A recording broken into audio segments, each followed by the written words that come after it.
Hello, everybody. Welcome to Heroes of Might and Magic, the tabletop. We're all very excited to be here today. My name is Joshua Kurtz. I am off to a rousing start already. You can tell the time difference here you because got this. I'm still like, take nothing, cut none of this. This is all in the final video.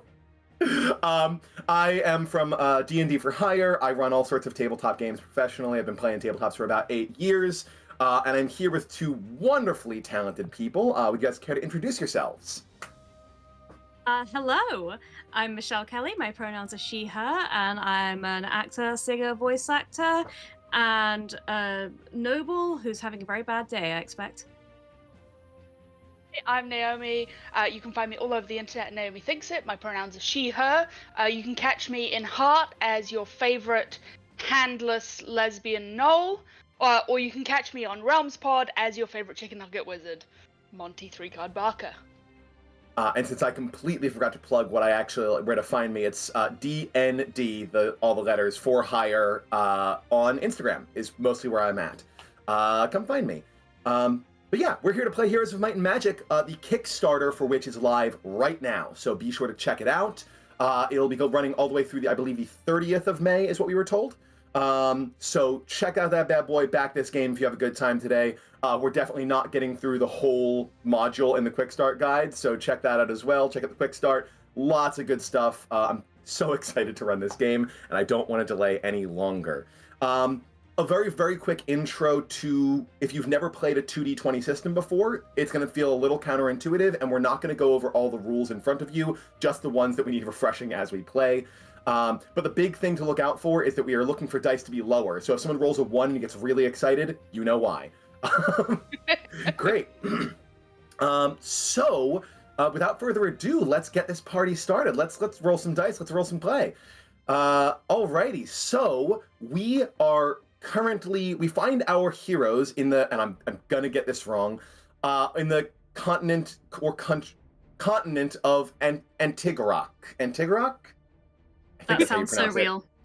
It's if I had just said it with my chest, no one would have questioned me. Yeah. In the country of Arathia, and that one I feel a little bit more comfortable about. I'm doing great.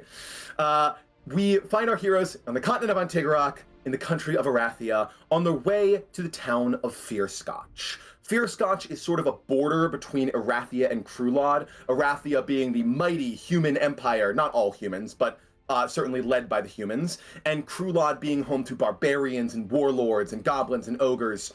And there's a lot of contention around the border right now since the death of Lord...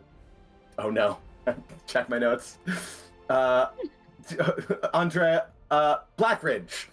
The death of Lord Blackridge. Yes, unfortunately, the death of your late father, Dame Andrea. Daddy! Daddy has been said more times already than I expected it to be. Canon. Dame Andrea, you have been left with this piece of land that borders Krulod and Arathia, and you're going to Fearscotch to try and settle things there, because things are, according to all the missives you've received, not good. If the two of you would like to take a moment to describe your characters for us, so we know who we're sort of picturing in our heads, and then I'll do some descriptions of my own. Sure. Dame Andrea has long dark hair that she always wears in braids and very elaborate hairstyles. There's no way she did it herself. She's far too important to do her own hair. She has dark skin made darker by the fact she likes to be out and about, riding her horse into heroic deeds at all times. She's horse girls. No. Oh, she's such a horse girl, and she insists on riding side saddle, even though that makes no sense. She's wearing trousers. She just insists on wearing side saddle because it looks cool. She is always dressed in the finest of fabrics. She is always dressed maybe slightly inappropriately for what we might be going into, but she wants to make sure she makes a good impression on these new people who she has been left in charge of. Thanks, Daddy. And yeah, she's just riding side saddle, making sure her braids are flowing beautifully in the wind. Amazing. Gribnash also doesn't do his own hair. He actually has a small team of rats that do his hair for him. He's wearing large amounts of skins and leather and spikes. And I have a team of goblin wolf riders. I'm clearly a goblin, as you can tell by the voice. Gribnash is strong, powerful. He's giving alpha vibes, as it were. And he's definitely perfectly clean. Just absolutely not covered in filth from head to toe. He doesn't have those big yellow fingernails, with like the lines in, where they've really been like, they've been through some stuff. None of those. That's what Gribnash is doing. Fantastic manicurist. Her details. And it is as you were having this discussion. Sorry, please. Gribnash goes into a pocket, pulls out a rat, and he says, "Gribnash also have manicurists."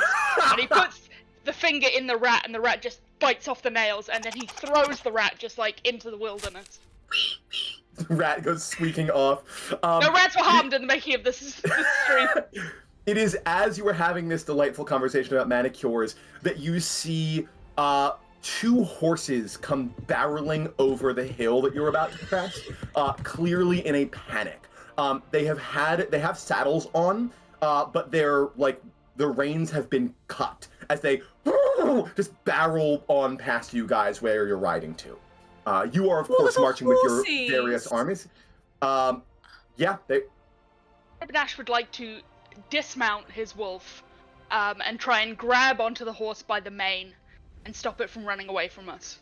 Cool. This is why I love tabletops, because this was definitely supposed to be a cutscene, but we're going to make a skill check. Let's go for it. Sorry, baby. No, don't be sorry. I love it. I'm here for it. Go ahead and roll me. We're going to say adaptability plus... it's not combat. It's not... we're going to say diplomacy. Adaptability plus diplomacy, please, as you try to tame this horse. I think it's scouting, actually. I would like to say. Scouting for grabbing a horse real quick? Yeah, listen, that horse is on the way to somewhere. I'm here to get information. It's scouting, clearly. Yeah. We're not entering into diplomatic negotiations with the horse. Yeah. I will. You know what? It's first roll of the game. I'll allow it. I'll be bullied into doing a adaptability scouting roll instead. So what does that put your success threshold at? That's my success threshold at 6. Which I think is probably also not going to do it. But well, we'll see. I'm going to say this is going to be a difficulty of 2. So you do need 2 successes, or you can throw luck at this. You can, of course, give me a threat if you want to buy an extra die. What I would like to do is just whiff it, actually. Intentionally? With a 17 and an 18. Amazing. See, usually that would be good, but this is different, huh? Majestically, I always tell people in these games, use the dice that treat you poorly in D&D. They will favor you here. Finally, they're free from jail. So Gribnash, you soar through the air. You fall, faceplant on the ground, and the horses sprint off into the distance, never to be seen again. As you guys crest the hill, you can see what it was they were running from. Fearsconch is nearby, but you can see on the road there is a covered Oregon Trail style wagon that has had its horses cut loose, which just went running past you, surrounded by wolf riders with torches, goblins with these torches in their hands, definitely not nearly as clean or tidy as Gribnash. There's probably about 50 or 60 other wolf riders just swarming about the area, causing chaos, and a small orcish warband, like war banner in the air, big burly orcs, marching away from the scene, carrying a bunch of people who are tied up, seemingly like from this wagon that they just like attacked. We are going to enter into our first skirmish right away. Here's how it's going to go down. There are 3 strategic objectives, and you have 2 rounds to do it. Everything's happening very quickly, and after 2 rounds, the fight will be over for better or for worse. Your objectives are as follows. 1, save the wagon. The wagon is about to be lit on fire, so this is an imminent objective, meaning if you don't complete it on round 1, it doesn't happen. That's going to be the end of that. The other objectives, scatter the wolf riders. There's a giant army of wolf riders. I mean, not a giant army, but like a comparable like force of wolf riders that are barreling down on you, and diminishing their numbers is pivotal. And finally, save the hostages who are being taken away by the orcish warband. Here's how that, some more details about these. The wagon and the wolf riders are close range objectives. The Orcish Warband is retreating, so they are a medium range objective. So make sure you check the range on your units and what you're doing when trying to do that. The success tracks, the amount of times successes you need to get to complete these objectives.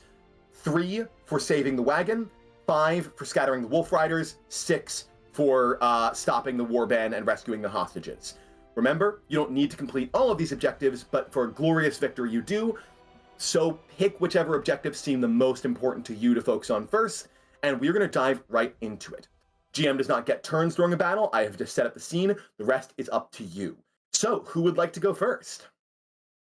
Right, okay. I think that we should prioritize wolf riders and saving people. Wagon is property. Property is lower on my banner. Is there anyone on the wagon? Not that you can see. It looks like everyone has been taken from it. Okay. Then I agree. We should prioritize the people. Okay. Great.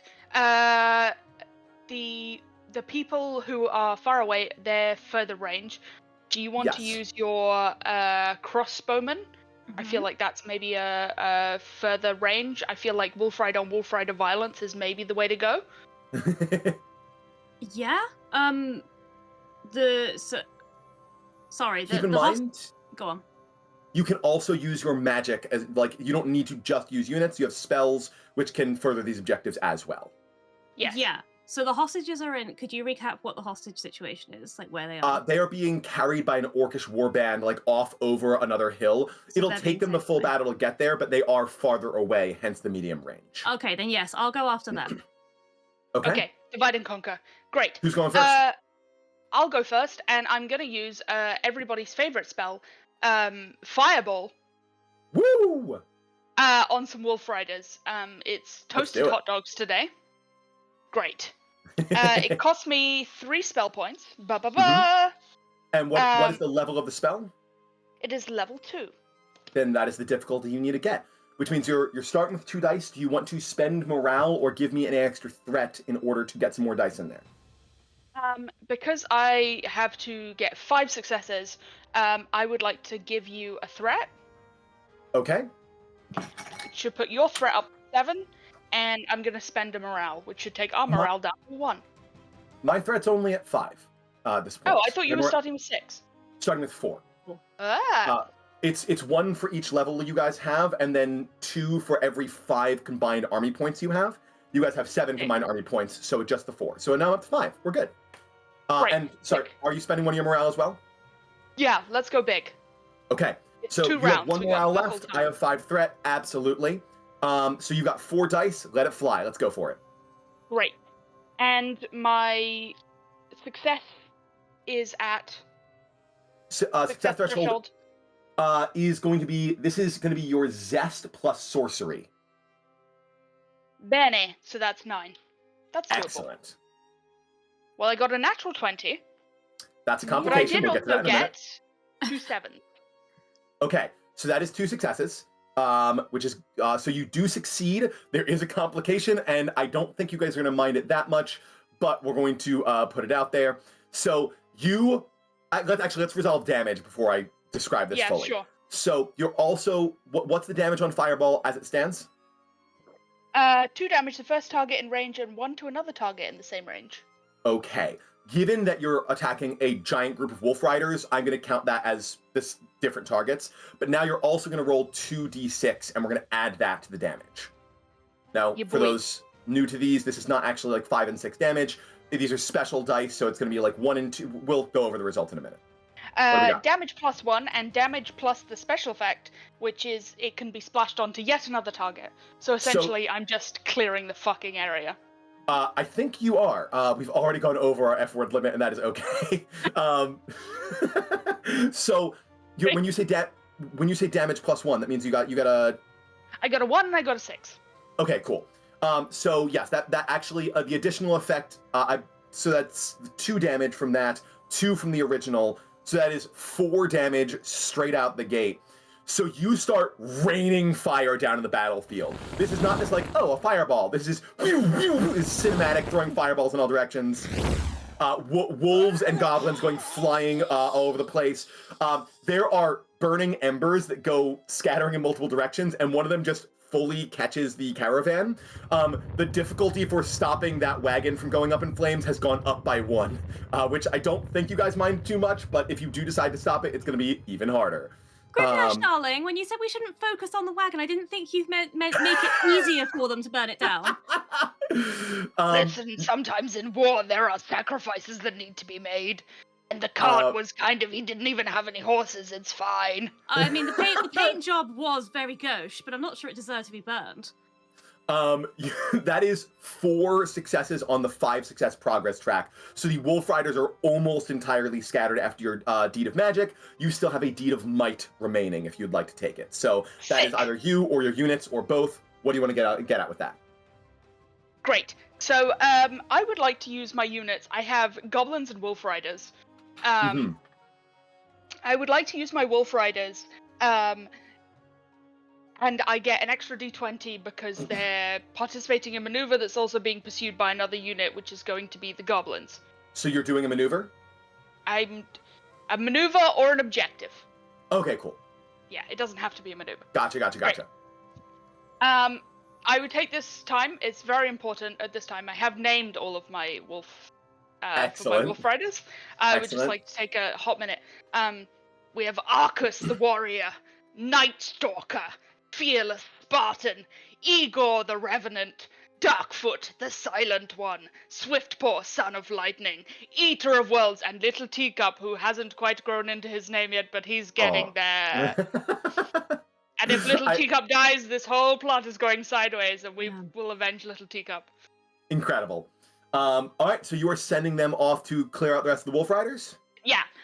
So I throw my big stick of command, which is probably covered in skulls, and I'm like, clean them up.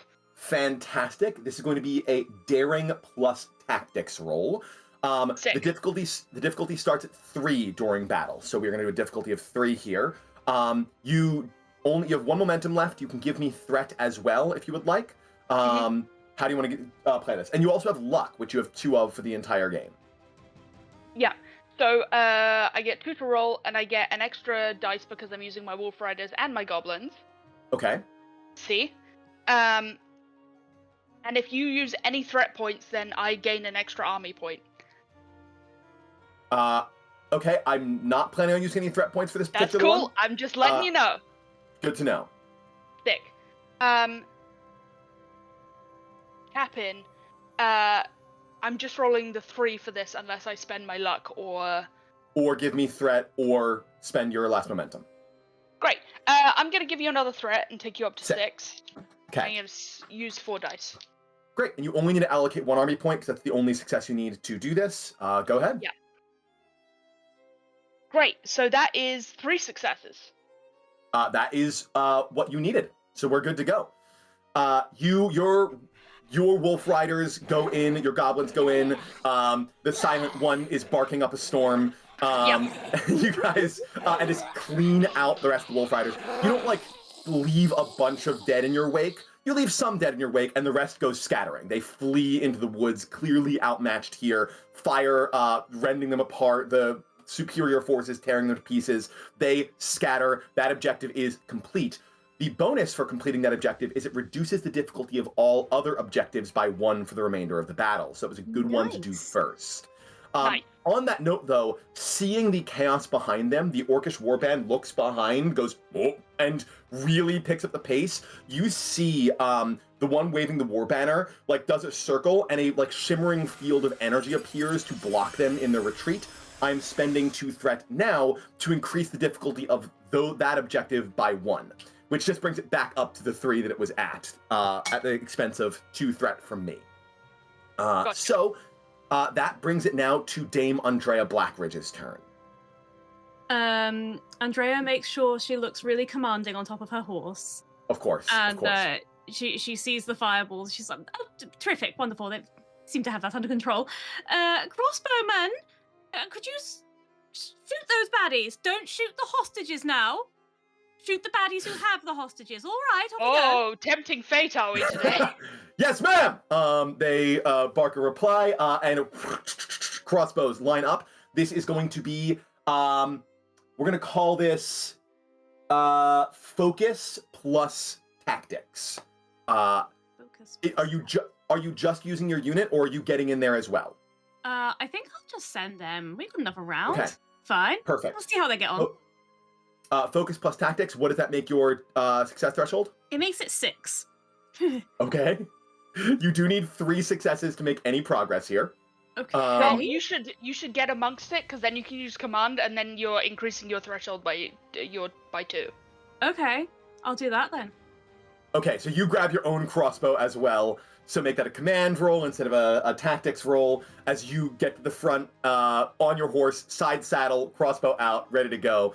Okay, do you want to get any extra dice for this roll? Because right now you've only got 2 and you need 3 successes. Yeah, can I spend the other morale or momentum point? Sorry, yes, it is morale. I've been using momentum interchangeably. That's on me. You Okay. burn the morale. Morale point. Do you want to give me any threat? Why not? Have Okay. fun. I'm back up to 5 threat. You're up to 4 dice. Okay. The only other option, if you want more than that, is you can burn a luck, which lets you add 2 successes right away. Ooh. Oh yeah, go on then. Let's do it. All right, we're going to burn our luck. It's a one-shot. Let's go for it. Yeah, whatever. So, we're likely to build some momentum here, which is good. Morale here, which is good, because you could use some. So now you only need 1 success, and you're rolling 4 dice. And I'm tempting fate, but we're going to do it. Let's go for it. Okay, and my threshold is now 8 rather than 6. Yes. Okay. So you just need 1 of these dice to be an 8 or lower. I rolled a 1! That's 2 successes. What else we got? I've got 2 6s. That's 3, 4 successes. 4 successes. And a 16. Okay, so Oh, no complications hell and 4 yeah. successes. You generate 3 morale because it was with the extra yeah. successes from the luck. That brings it to 6 successes, which is an insane thing to get. So Dame Andrea Blackridge immediately proving that you are the right person for this job as crossbows scatter over. Now this is on me. I forgot to clarify how many army points did you want to allocate to this. You can allocate as many as the combat value of your crossbowmen at the top of this. And remind me what that implication is. The more you allocate, the farther you get on the success track. Oh, okay. Let's use 2. Okay, so it's 2 successes there. You can also use any of the morale you just got to just add extra successes to the track instead of generating morale, if you would like. Yeah, let's use it. Let's use one of those as well to add another success. Okay, cool. So that puts you at 3 successes, which is halfway done this track automatically, and then you get your Deed of Magic as crossbow bolts come raining down, shattering the magical barrier that they had there, dropping a couple of these orcs. Very accurate crossbowmen. That is going to bring it to your Deed of Magic, which is the last thing you can do on the first round. Mm-hmm. So Andrea's going to load into her crossbow one of her magic arrows. Inspired by Gribnash's pyromania, she's chosen a fire arrow, and she is going to attempt to shoot right past them and block them by starting a fire. Incredible. You love to see it. So this is going to be your magic arrow spell. The difficulty of this is 1.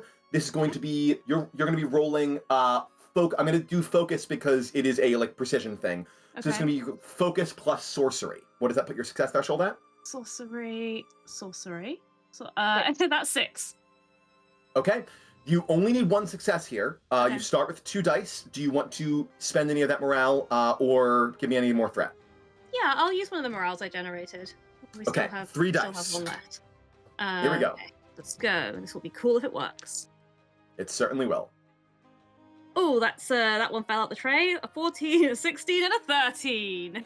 Okay, your options are let it land and just that's going to be a failure, or you can burn your other luck to reroll all 3 dice. Yeah, let's do it. Come on. Okay, so Dame Andrea burning all her luck in the first skirmish. We love to see it. So I can reroll them all? dice. All of them, yeah. It fell on the floor. Why do I even have a dice tray? That's a 3. Hey! Anything else? A 3, a 7, which doesn't do it, and another 7. Okay, so with all the luck in the world, you right by the head of a hostage, you kind of freaks out as a bolt flies past them, lights this place up in flame. Go ahead and give me the damage on this. So it's 1 damage for free, and then you're rolling a d6 and telling me what you get. Okay, just 1d6. 1d6, yes. Mm-hmm. Tell us what you That get. is a 6, so that's the special. That That is a special. The special, that's 1 extra damage on a magic arrow. An extra damage is the additional effect. So that is 3, which is going to finish that objective as well. Nice. So you see as a wall of fire lights up in front of them, the orcs quickly look for a way around and see their only way out being like to scramble up this cliffside. So they drop the hostages and go.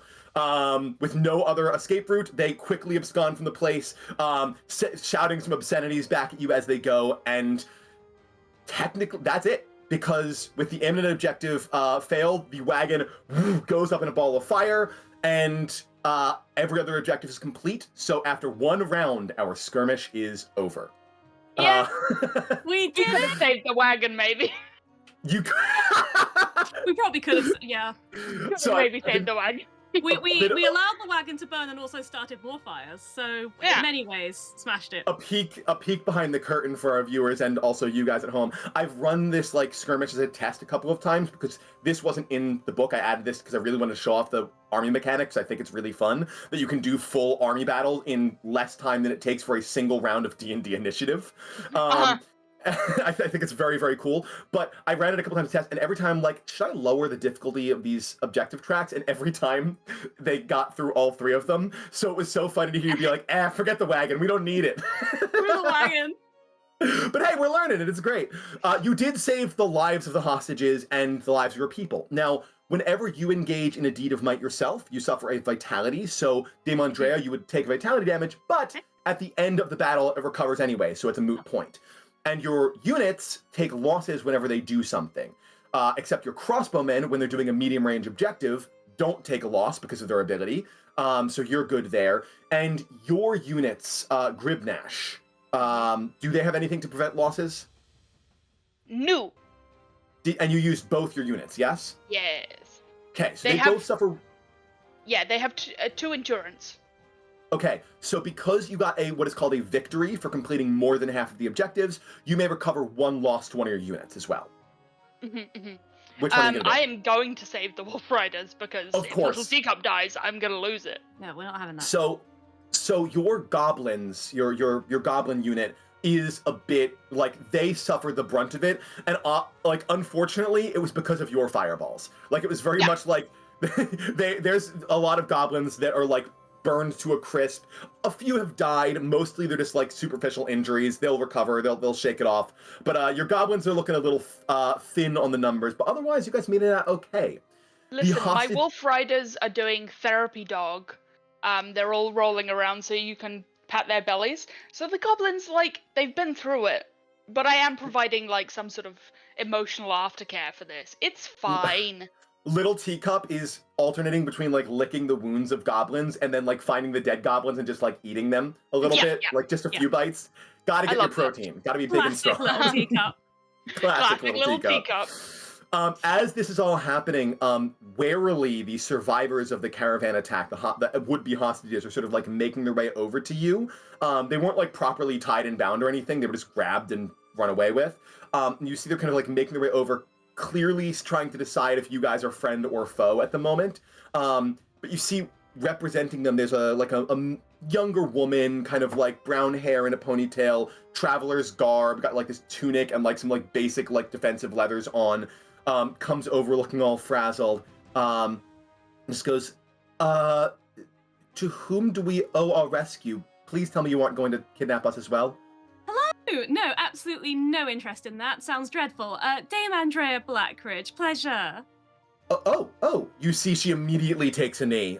My apologies, Dame Blackridge. I didn't realize anyone of the Blackridge family was in the area. Thank you very much for your rescue. We owe you our lives. Oh, you're so And welcome. I mean, Gribnash helped a lot.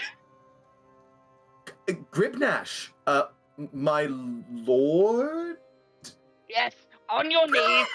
No, She it's not necessary. Do stand up. She does a sort of like half like up and down and like can't decide what she's supposed to do, and eventually does stand up and just goes, well, I again truly appreciate the rescue. I shudder to think what they were planning with us, and rather than just killing us, I assume some sort of human sacrifice. I don't know what orcish warbands get up to.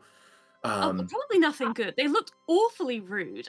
By the way, I must apologize about all of the raging fires around us right now. I will ask some of my colleagues to, Spearman, hi, darlings. Yes, you did so well in the battle, being so ready to help. Didn't really get much done, so if you could just, find some buckets of water or something about the fires, that would be wonderful. Thank you, Spearman. Sort of an awkward moment of pause, and then one of them goes, "You heard the dame, go!" And they sort of gallop off to take care of it, and they go, "Look, if I had to choose between my goods and our lives, I too would have chosen our lives, so thank you." Looks at the burning you can just wagon. buy a new wagon, can't you? I mean, how much could they cost? How much could a wagon be? $5? It's a complicated situation. We were sent here because trade routes have been bad here in Fair because of, well, you saw why traders would be reluctant to come. We were paid a premium. Well, I meant the wolves and orcs and whatnot, but sure, the fire too. So we were paid a premium to give a shipment of emergency supplies to Fair and unfortunately that premium we were paid is now pretty much entirely going to go to replacing that wagon. So this might be my last journey to the Fair area. I'm afraid that it's a hard place to be right now. But that's why you're here, I assume. And we aren't exactly going anywhere soon. Kind of looks at the absence of horses. So we'll head back into town and at least spread the good word. Let people know that you're here to help. So thank you again. She takes a knee, bows to Gribnash. Good. And without any further instruction, jogs off into town. The reward for completing that strategic objective is that the social role difficulty of the preparation phase drops by 1 in all situations. So you've just made your lives easy. You have someone who's going to vouch for your heroism now. Yeah, we helped. You helped. There's a couple of spearmen just poking at the flames in the background.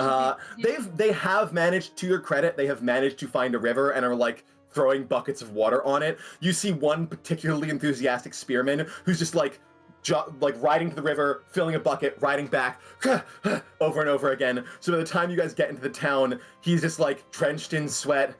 He's got this like kind of like little goatee. He's clearly like younger and trying to prove his worth automatically, and just goes, "Got the fire out, Dame Andrea." Well done, Ezra. You're doing so well. It's not my name, but thank you. We give Ezra a little tummy rub. Good job, buddy. Okay, that's uncomfortable.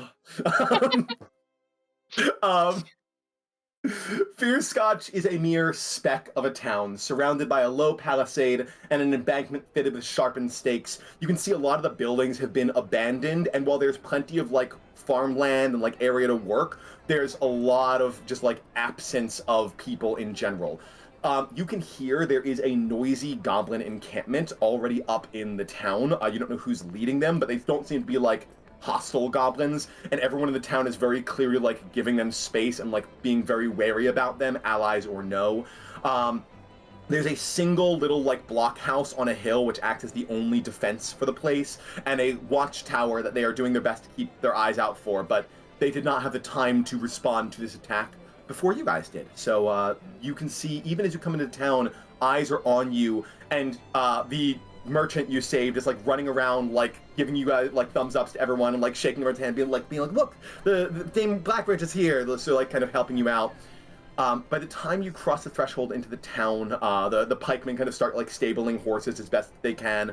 A frazzled middle-aged woman is making her way over to you. She has like very like wavy graying hair, hard calloused hands, clearly a working woman. But like in vague fineries, like sort of like nicer clothing, if it weren't like besmirched with dirt and signs of battle, comes jogging over, takes a knee as the others would want to do, and just goes, "Dame Blackridge, it's a pleasure to have you in town. We certainly could use the assistance. I'm Mayor Trent. I'm in charge of this lovely little town. And I'm Gribnash. And meeting you, the pleasure is all mine. What a fine woman." Gribnash, Yamarko told me about you. You're the battle mage, right? Yes, and many things besides. Don't know what you're trying to insinuate and don't care to guess. But it certainly is a relief to have you both here and to see that you brought men-at-arms with you, because we are sorely lacking for anything close to a defensive force, and we are in a rat bad situation. So anything you can do to help, we would be more than happy to accept your assistance. Did you say a rat bad situation? Because Gribnash is quite good with rats. Right bad. My Oh, apologies. I see. I apologize. The Western Arathian accent in me coming out. My apologies.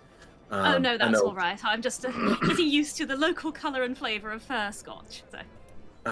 Yes, well, not as colorful as we'd like. We were supposed to be building the castle here for you and your forces, but unfortunately, that's castle. That is so thoughtful. Oh. Well, don't get too excited. You can see. Can you see where the castle construction has begun in the distance? Looking over the horizon. No, you can't.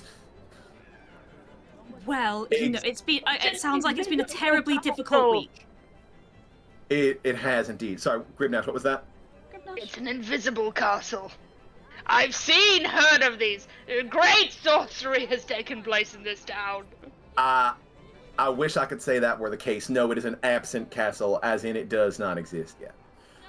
We're going to transition into what is called the preparation phase at this point, which means, unfortunately, you guys lose morale, because morale fades over time. So you're down to a flat 0, time to earn some back. As you begin talking with castle.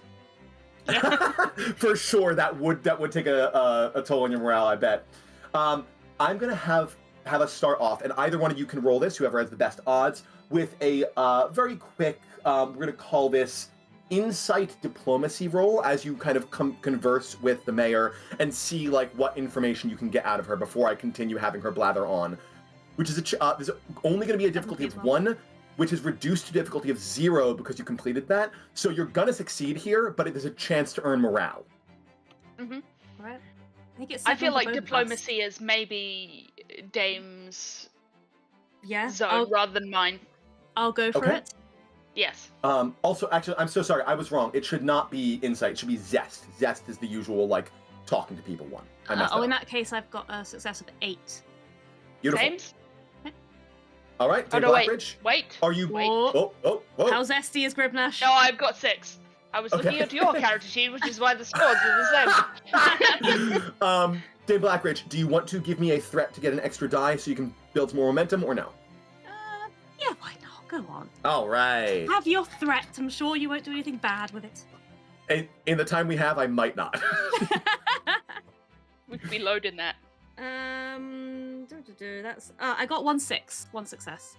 Okay, so you build momentum, which is good. We want that. And as the mayor like walks you through town, she continues, yeah, we had ready access to building materials, and then, well, you saw the forces we're dealing with. We don't know where they're coming from and what they're doing here, but we know that they mean business. They're numerous. What you just saw is a fraction of what they got.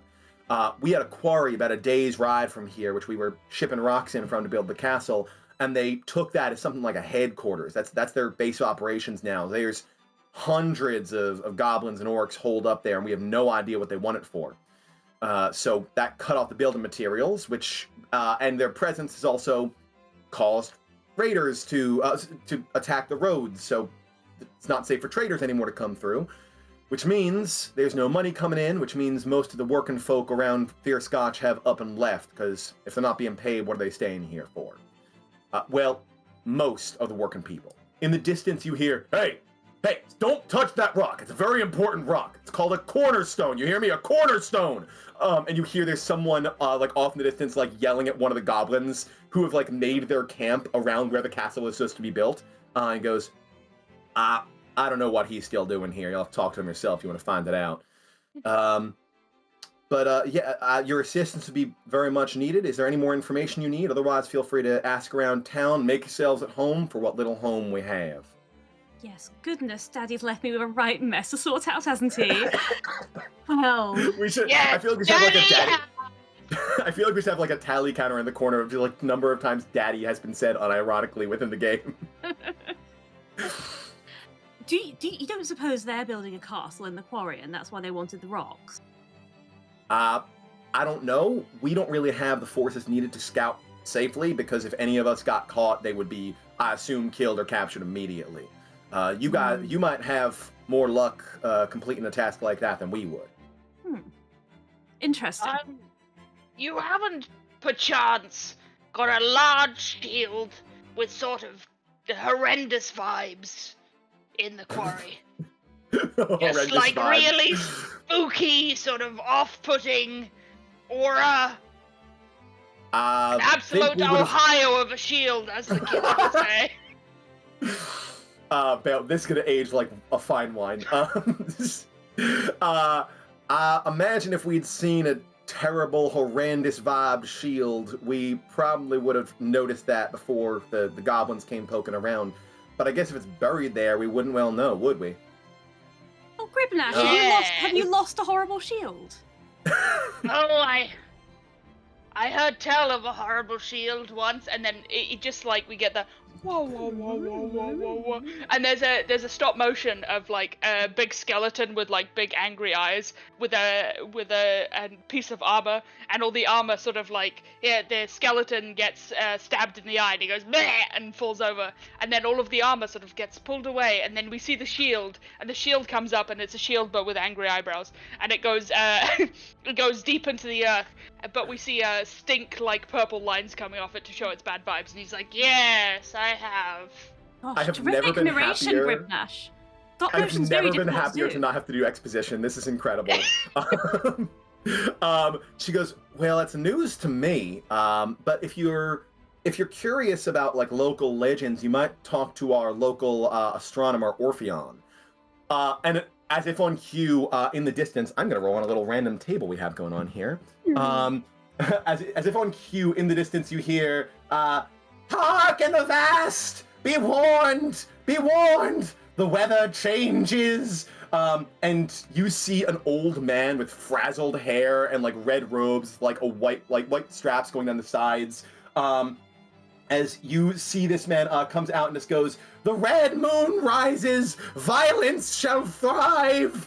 And worst of all those fucking hobgoblins that we killed many hours ago in The Legend of Zelda are gonna come back!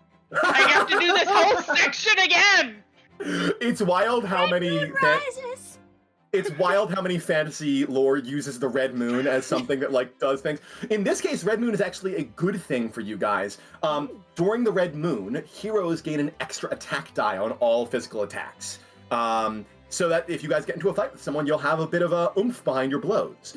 It's the red moon, which means we're all on our period and we're really angry about it. I do love to have a bit of oomph behind my blows, if you know what I mean. Especially Ezra. So she looks over at Orpheon, who calls us out before running to another part of the town to echo the sentiment again. This goes, he's eccentric, but nobody knows the local library better than him. So if you're looking for advice on local legends, he'd be the one to go to. The last worker we have, Master Stonemason Gundrish, the one you heard yelling over by the cornerstone or whatever he said. He might have more information in the quarry for you, so I'll leave you in the town's capable hands. Yes, and before we leave you, Mayor, is there a place where we can find good sleep and good food? For an army marches upon its stomach, and also these dogs. We just had some emergency provisions delivered. You're more than welcome to some of them, but if you're looking for a more proper meal, there is the Ruby Goblet Inn, but that's a good day's ride away, so you won't get there tonight. You can see the sun is already setting. You've been traveling all day. That might be a tomorrow deal if you want to head over there. But there's plenty of empty houses because everyone's up and abandoning us, so feel free to take some of them. Well, thank you, Mayor. Very generous.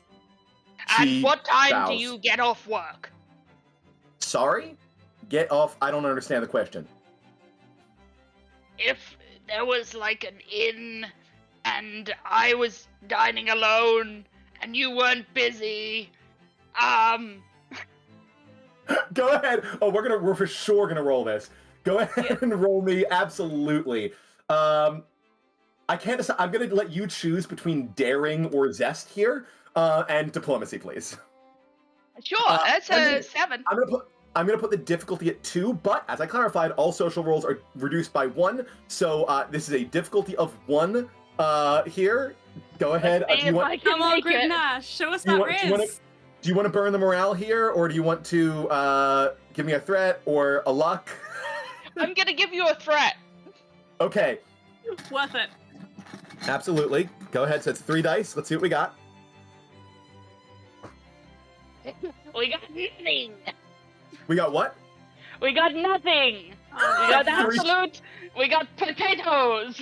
We got no, Daddy alone and crying into our beer. That's what we got. Oh. So you put on your best charismatic charm, and she looks down at you, completely oblivious to what's happening. Like, truly doesn't get it at all, and just goes, well, as the mayor, I'm never really off work. I kind of got to stay around to make sure everything here is on the up and up. No, it's cool. I mean, it was just like if you wanted to, then like I was gonna make time. But if you're like busy, it's fine. I have like a. Mayor, thank you. You've been wonderful. I have a shield to find. It's like I've got my own thing going on. It's all right, Gribnash, darling. It's all right. You know, you can do better. Andrea, Listen, you like, just pulling put Gribnash yourself away. out there, and you just. It's been a long day, and you know it's probably very difficult for her. The fact that she's such a terrible mayor, everyone left. So I wouldn't worry about it. I'm sorry? Excuse Sorry? me? Hello? What? What Did was you that? have something? Was that sorry? No, you guys were just sort of standing here talking. What's happening right now? Oh, I'm so confused. I thought I said thank you, and that meant You the conversation was over. Oh, I've been dismissed. My apologies. She bows and runs away. All right. Okay. You guys are left alone in town. People eyeing you from a distance. The mayor completely befuddled by what has just happened. You have plenty of things you can do. You are in the preparation phase. We can sort of montage through time as needed. If there's anyone you want to talk to or any research you want to do, you can do that. If you want to send scouting missions to scout, you can do that. You can send people to the tavern, you can send people to scout the quarry, or you can just send scouts to generally explore and see what information they can find. Or, of course, it's tabletop. If you can think of something else cool to do during a preparation phase, now's the time to do it. What do you guys want to get up to during this time? I would love to go speak to Oberon, if only to hear more of that fantastic voice Orpheon. work. Orpheon. Orpheon. Oberon is the king of the Fae, and I would also like to He speak is, to him, but yes. about I other would like reasons, to for other speak to him. reasons. I want to speak to Oberon for like Gribnash reasons, if you know what I mean. Yeah. Okay. Let's cut over. Let's cut over to the library as you guys sort of make your way there. Your troops settle into town. Gribnash, your goblins go and like find the goblins at the castle site and start like befriending them and like hanging out, joining in the raucous festivities of whatever they get up to, finding more rats to add to your collection. And the two of you head alone over to the library where the frazzled old man is leafing through books as you guys enter. Now, given the general chaos and air of what you got going on, I am going to go ahead and spend 2 threat just to undo the bonus to the social rolls you have on him specifically, because he's not really swayed by the same kind of propaganda everyone else is. So you're going to have the usual threat difficulty, or the usual difficulty level on Orpheon specifically. Great. What do you- Would you like to head this, and I shall help with my impeccable vibes. I'm sure Gribnash will help greatly. Yes. Well, Gribnash has the information about the shield, so definitely Yes. might need a lore check from Gribnash. Wrong game. Hello, hello, good evening. What do you want? Tim Yes. turns to you. One eye is slightly bigger than the other. He's got this like very crazed look. Hello, Orpheon, is it? Yeah? Who are you? Oh, I'm Dame Andrea Blackridge. This is my friend, Gribnash. All right. Gribnash is looking for an evil, evil shield. Yes, All we're right. wondering if you happen to know anything about an evil, terrible vibe sort of shield. Okay. As you guys make a first impression here, let's go ahead and have Dame Andrea roll me Zest Diplomacy again. I'm going to go ahead and set this difficulty just at 1. Again, there's no reason to mistrust you here, but there's no reduction of difficulty. So this is 2 dice. Unless you My want to spend... assist. Change the difficulty or add a dice. Does your what do what? My assist. My very Your charming assist. So let's talk really quickly about resources and qualities. Okay. A cool mechanic I have in this game. If you have a resource or a quality that would be relevant to the situation, it can lower the difficulty. So if anything you have in your inventory or merit could do that, let me know what it is. Yeah, Gribnash, what you got? It's Little Teacup. Little Teacup is also here, and Little Teacup is wagging their tail, very unthreatening, very friendly. So I am going to introduce another one of my favorite mechanics. So Little Teacup is cool, but not a resource, not a quality yet. Your resource is the unit. We do have a morale. It only takes one morale to add a quality to a resource. So if you want to add Little Teacup as an official quality of like mascot, cute direwolf, or like cute wolf is a very real thing you can do. Yeah. So we burn that now. Having a cute wolf, I'm going to say this mangy, tiny wolf, hair in all directions, tongue hanging out, looks over at this mangy, frazzled man, and the two share a knowing nod, and I will reduce the difficulty by 1. Hell yeah. So we're back down to difficulty 0, but it is still only 2 dice, unless you want to give me more threat to buy more dice. I'll just roll 2 this time. Okay, go for it. Regret. Yeah, no, that's bad. That's a 13 and a 15. So remember, you didn't need any successes. You don't generate morale, but the difficulty wasn't 0 because of Little Teacup. Little Teacup is the real MVP. We all know it. Saves the day. So Little Teacup goes over and starts like chewing on Orpheon's leg, and rather than being upset, Orpheon just starts like scritching Little Teacup behind the ears, and just goes, so you're looking for some kind of crazy shield, eh? Well, I ain't never seen it myself, but I heard the whispers. And he goes over to like a desk and opens what appears to be a journal and leafs through it and goes, now a couple weeks back, 2 Nagonian envoys came through town asking about weird magic, so I started doing some research on my own. I put up dowsers in the air and I set up a weather main, and you see what appeared to be like a stick with another stick balancing on top of it inside. And this goes, and we've been getting all sorts of weird readings on that for the last couple of days. Something going on with earth magic in the area. Now, I don't know exactly where it is, but I know it's out to the northwest somewhere. That's what I told them. That's what I'm telling you. They headed off in that direction, looking for the weird magic. If you got something going on with some sort of cursed shield, that'd be where you find it. Is there any landmarks up to the northwest that you know of?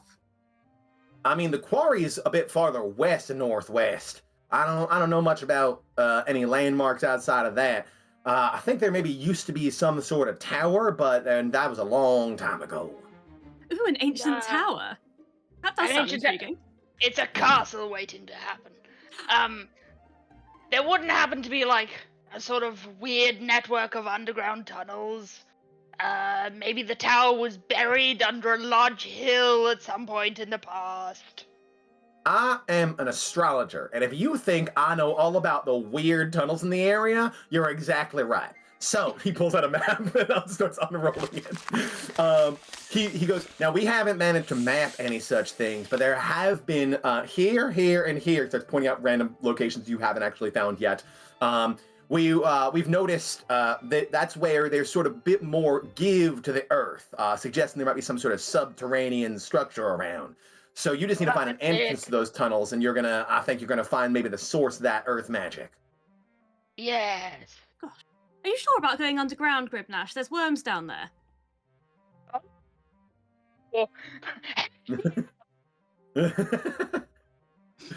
Gribnash is like, I love worms. What's not to like?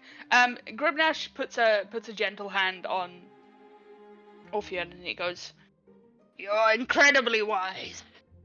And I know. This map keeping is truly top notch. If you're free and you don't have anything to do." Sorry, continue. No, it's great. I love it. Listen, we gotta build morale somehow, right? Yeah. No, we can cut away from this one. Is there anyone else in town you want to talk to? Do you want to send out any scouts? What else you guys want to do in this preparation phase? Yes. So I think we should divide forces. We should send some to look for tunnels. We should combine the goblins that we have. We can stop work right now. That will happen afterwards. What I'll do is I'll be like, I've got some guys and they'll stay here after the battle and help you catch up on all this work that you've got. I've got tons of goblins. We'll have twice as many goblins. We'll do your work in half the time. But in the meantime, if y'all want to go out and do some scouting, and then we send Dame Gribnash's guys to like rest up, get really well rested, and like set, so that we have a really well rested group, and then my group, which is going to look essentially like the same people who are already in the quarry, and they're more likely to go undetected, and they can go scouting. Does your group, speaking of resting though, didn't they lose some They lost some goblins. They'll be alright. Well, if you want to if you want to get involved with the goblins that are here, you're welcome to kind of meet up and chat with them to see if you can get them to join. It's very possible that they could like supplant your missing numbers. Yeah. So I also think that Gundrish is, as the head of the person doing the works, he's kind of also the person that we need to negotiate with. Yeah, absolutely. So let's go ahead and get some quick convo going on. The goblins we can reduce to a simple roll. Go ahead and roll me. We're gonna call this either tenacity or zest plus diplomacy. Difficulty of you're a goblin, they're a goblin. Difficulty of 1. Just try and see if you can get them to join up. Zest plus diplomacy. That's only a 6. You want to give me a threat? Or I would burn a love luck? to give you a. No, I'd love to burn a luck actually. Okay, so that's 2 give successes myself out 2 the gate. successes. Go and ahead then and I will roll to see if we can get some more morale. Yeah. And that's another success. Ooh. Yay. So that is 3 successes for 2 morale gained. Awesome. Yeah. We got 2 Nice. morale, very, very helpful. Some quick chatter with the goblins. You show them your collection of rats. They're on board. Absolutely. Well, no, we've actually got like a rat beauty bar set up. They're all getting Amazing. mani-pedis. They're getting their hair done. And while that's happening, the little rats are like... And they're like, Absolutely. oh, you know that you could join those goblins. Those goblins have got great hair. They've got great dental and healthcare and like all that while they're doing the thing. And the goblins are like, whoa. See, the dental plan is just that whenever a tooth falls out, they can put it on a necklace. Yeah. Great dental plan. Great dental plan. When dental happens, they've got a plan. You can go ahead and erase that loss on the endurance of your goblins then, as these guys sort of like join up to make a full goblin unit once again. Meanwhile, a Gundrish is going to come over as this is happening. With the goblins distracted, you can see like lots of like little etchings where they've been like the few stones that are there, they've just been like messing with, and he seems relieved to have them been like distracted and preoccupied, and just goes, "Oh man, I don't know what I owe you for getting those goblins off the stones, but thanks. Gundrish, Master Stonemason." And he goes to shake your hand. Gribnash, manicurist. Sure. Yeah. Oh, Dame Blackridge. He does a quick bow. Great. Welcome to the site of your future beautiful castle. He gestures to nothing in particular, except for a couple of stones lying around. Terrific first few stones. Absolutely terrific. Can't wait to see it. Oh, you tell you what you really can't wait to see. He's gonna go over and pull out this like big rolled up scroll and unroll it, and he shows you this truly incredible like blueprint of a plan for what the castle's gonna look like, and it actually is really incredible, just in theory, not in practice yet.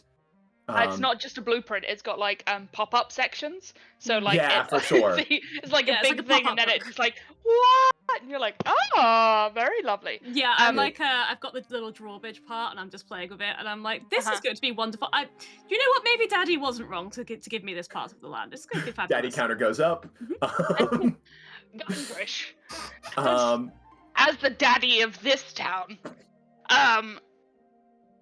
now you know about the quarry. You're a stonemason. Don't remind me about the quarry. That's why none of this work's gotten done. I could build the whole castle with my own 2 hands, no problem. If I had the stones to do it, like the literal stones, not the metaphorical stones. I see. And your literal stones, you'd say they're like high or like. He goes. The problem is, like, check this out. He goes over to like the cornerstone that he was working on, and like kind of pats this like big 4-foot rock in all directions. This is quality material. We carved this out. We shaped it out. This is gonna hold a castle for 1,000 years kind of material. the quarry has thousands of rocks like this, more rocks than we could need to finish the castle. The problem is it's also got so many goblins that we can't actually get any rocks from. I did try once. I went over by myself, and there were just truly so many goblins there that I wasn't able to get anything. When you say like so many, is it like more than on each hand and feet, and someone else's feet? He looks at the goblins around and goes, at least double what's here right now. Okay, good to know. Really? Oh, that's a lot. Yeah. Listen, you already owe me for the manicure session that I'm providing for these unruly goblins. We have agreed that. Also, I don't think I properly described Gundrish. Gundrish is a large, burly, orcish man, and I apologize if I didn't set the scene well enough. And what is Gundrish doing later? He's got like ripped off like sleeves to show like rippling muscles. He's again real like working strength. He's got like a thin layer of fat that's like, no, this is real strength, not like bodybuilder strength. He's 6.5 feet tall. What he's doing later. We've like established. Cool. I just had to make it clear that like Gribnash will flirt with anyone. Gundrish is real, like genuinely hot. Please tell us more about how hot he is. I'm I'll spend the next 25 minutes telling you how hot Gundrish is. You already owe me for these manicures that I'm giving to the goblins. We've established this.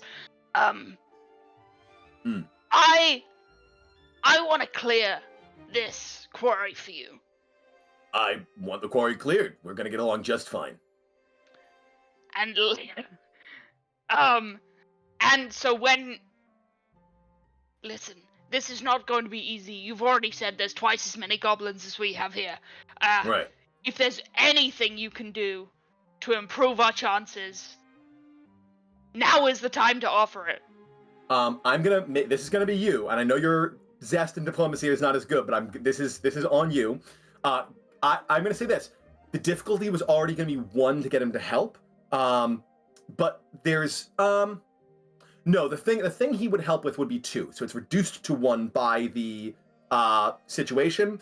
You've helped him. I'm gonna say that adds an extra die to your pool because you have given him some extra to think about. So we're rolling 3 dice. We need 1 of them to be a 6 or lower for the zest plus diplomacy.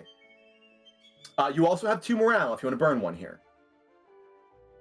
Well, I've already rolled, so that's fine. Okay. And I have got a success.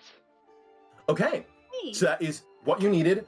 You see he at first waves you off, and you see him go on a kind of a roller coaster of emotion in his face as he like furrows his brow, realizing something, looks reluctant, looks at you guys, realizes you're his best chance, and goes, all right. This is a loner. I'm gonna need this back once we get the castle, but he goes to a hidden place where he has like stashed some of his belongings, undoes a complicated lock on a chest and opens it, and he pulls out this beautiful looking like long sword. It's kind of, like this like shining blade, and just goes, this was left behind by one of the forces of Lord Blackridge back when this was a bit of a nicer place, and I found it while we were excavating the quarry. I think it technically should belong to you two anyway, but I was holding on to it as collateral in case I needed something to sell to get more money to finish building this castle, because hell or high water, I will finish building this castle. Andrea grabs it and is like, thank you, Daddy! So you can add this. You can add this resource to your inventory. This is a longsword with qualities sharp and magical. This is a magic longsword. It gives you +1 damage on whenever you use attacks in like a combat situation, and on situations where having a magical longsword will help, it will reduce the difficulty by 1 as well. Amazing. Right. And I'm gonna say, Ezra, where are you? I need you to do another portrait of me. Hi. The guy whose name is definitely not Ezra comes running up and just goes, yeah, what can I do for you? Preliminary sketch. As she poses with the sword. And like not in a dramatic way, like in a cute. Leslie's a really good artist. Do you want her to do this, or? Alright, fine. You help Leslie then. Okay. Leslie comes over and just goes, yeah, can you just sit here? And like balances the painting on Ezra's back. Okay. So I would like to take this moment and say, so you've helped her, Daddy. I was But trying you've really... to give that. I was trying to give that to you. I apologize. Well, it just seems like you'll have to make it up to me. Maybe like over dinner or something. He goes, I was just about to ask what you were doing later. Gribnash is like, whatever you're doing, but like so much cooler. He goes, finding ways to build this castle as good as it can possibly be. He puts a finger on Gundrush's lips and he goes, reaches all the way up. yeah, and he's like, shush, no, don't talk. And he would like to grab Gundrush's hand and take him to an empty house. Fade to black. Fade to black, indeed. I'm just gonna go ahead and add a morale for you guys. Thank you. That'll be morale for sure. Okay. The only last thing I was going to suggest was this is a quarry. It's essentially a V-shaped space, right? It is sort of V-shaped. Yeah, it's a lower kind of like dip in the land with just tons of rocks and stones. Great. My scouts are going out. They're finding holes in the earth. I think also, ideally, what I would like to do is be able to collapse some quarry onto some guys, so that we don't have to fight them. Okay, so this is more than a scouting mission. You're also trying to like deal some damage out there. I am conceiving of a plan, and it's whether I will do that when I arrive with magic, or whether that can be done ahead of time, or whether there's like blasting caps that we can like set in. Perfect. So go ahead and roll me cunning plus scouting at a difficulty of 2, please. You want to buy an extra dice? Now, like you have luck, I think. Okay, this is your other luck. Last one, right? Yeah. Okay. Yeah. So that's 2 successes out the gate. So you're going to get what you need, and the rest is bonus morale. Yeah. Okay. So cunning plus scouting is a 10 for me. Ooh. Yes. You have 3 morale if you want to buy dice to hopefully get more morale. Ironically. No, I think I don't need it. I think I'm gonna be okay. Alrighty. That's a success. So that's 3 successes. Which gives you an extra morale. Your scouts head out. Before I resolve what the scouts find, because again, that takes days of back and forth. Yeah. Is there any other scouting or other stuff you want to do, or are we fast forwarding to the end of it? Dame Andrea, you're also welcome to send out scouts. Each unit can do 1 scouting mission at a time if you would like. Yeah, I think I'd love to send some out to look at the area that Opheron, I keep wanting to call him Oberon. Orpheon told us about, that was a little further north of the quarry, and just see what they find there. Sure, absolutely. Which unit do you want to send out? Let's send the spearmen. Oh no, Okay. Ezra and Leslie are busy. Let's send crossbowmen. Yes. I was gonna say. Okay. So this is less like sneaking around. So we're gonna go ahead and do I think adaptability plus scouting for you, also at a difficulty of 2. That's a 7 for me. I'm not great at scouting, but you want to get any extra dice going on? Yeah, could I use one of the morales to? You certainly can. That gives you 3. Anything else you can use threat or use threat. Yeah, have a threat. Go on then. I'll take it. You guys, I've been like kept at a pretty consistent 4 to 6 threat at any given point in time. So like you're doing fine on not giving me too much. Yeah. So you got 4 dice here. You need 2 successes. Let's go for it. Okay, and I'm going for 7. That's a 3, and that's I just got 1 success, and I got a 20. Okay. So that is a failure. That is a failure and a complication. Before I resolve the scouting rolls, is there anything else you guys would like to? Let's crack on. Okay. We fast forward a little bit. How much endurance do your spearmen have, or your pikemen, or sorry, your crossbowmen have? Oh, they just have the 1. Okay. You do not have your crossbowmen returning to you. What you have is a scattered few people returning to you. When they come back, that they have taken an endurance, which means they are not up. They are not able to fight right now. They are completely wiped in this moment. And you see badly in even the few that made it back are like injured or winded or missing equipment. And they come to make the report, and you see a man who's now like has that cool like over the eye scar, but it's fresh, so it's not cool yet. It's just bloody and gross and bandaged. and kind of comes up to you and just goes, Dame Blackridge, and takes a knee. My apologies. We were ambushed on the road, and they had wolf riders, but they also had an ogre with them who just absolutely laid waste to us. We managed to take out a few of their number, but we weren't able to retreat in time. I'm very sorry. This is all that's left. The rest have been taken captive, and I dragged off west somewhere. Oh, Rohit, stand up, stand up. I'm so sorry. I had no idea I was sending you into such a troublesome area. No, I'm sorry. We failed you. No. Don't be silly. We'll do what we can. You know, I know it doesn't sound lovely, but Gribnash's rats have got a lovely spa set up over there, and maybe that would help soothe the scarring. You know, a little facial. I'm sure they can do you some mani-pedis. Just a little rest. Take a rest. Don't beat yourselves up. It seems like the ogre's done enough of that for you. Brutal, absolutely savage. We can't, and this man's just lying down covered in rats, like, exactly. Excited. He's covered in rats going, can I, is there another scouting mission I can do, or... You can't tell me with their results, darling. Meanwhile, far more successful, did you send the goblins or the wolf riders? So goblins. Okay, so your goblins come back, with, like, a bunch of just like, things they've found, like samples of rock and various other sediment and things, and just go, Gribnash, we have learned much of the quarry. We have... You've done very well, my little spawnlings. I do believe that there would be places in the quarry that we could potentially cause some strategic destruction. And turns around, you see, like, Leslie did a pretty decent sketch of Andrea. This goblin somehow has this, like, photorealistic, like, drawing, in like blood and like excrement. Yeah. Leslie, you're fine. Never mind. Incredible painting. But you see, like, the places where you would be able to, like, do that. How I would resolve this, and I don't think we're gonna get to the quarry battle in this this little window of time we have, but in the quarry battle, any maneuver you attempt to, like, drop stones, the difficulty would be reduced by 1. Because you have, like, the weak points now where that could be done. Also, good news. It seems none of the tools or machinery have been ruined or destroyed.